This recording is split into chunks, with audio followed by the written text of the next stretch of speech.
আমরা বলতে চাই যত ধরনের এবং আওয়ামী নেতা কর্মী যারা সাধারণ নেতা কর্মী আছেন তাদের উদ্দেশ্যে বলছি, তারা সেখান থেকে উস্কাচ্ছেন, আপনারা উস্কানিতে পা দিচ্ছেন, আপনারাই বিপদের মুখোমুখি হবেন।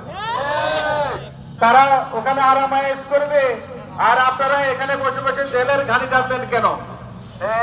আপনারা সাধারণ জনতার আহ্বানের সারাতে দেশের কল্যাণে কাজ করেন।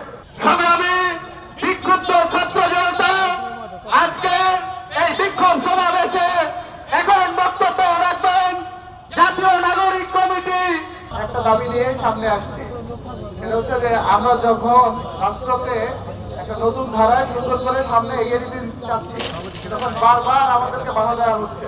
আমাদের এই নিরীহ ছেলেমেয়েগুলো, তাদেরকে কালকে আপনারা সবাই জেনেছেন যেভাবে ট্র্যাপের জেলে তাদেরকে যেভাবে নির্মম ভাবে তাদের উপর হামলা করা হয়েছে, এটা খুবই মর্মান্তিক। প্রশাসন তাহলে কাদের হয়ে কাজ করছে? আমরা কেন এত রক্ত দিলাম? আমাদের এত ভাই কেন শহীদ হলো?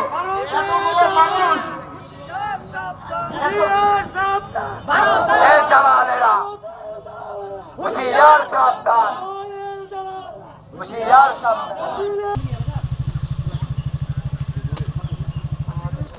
আরে ভাই, আপনি এখানে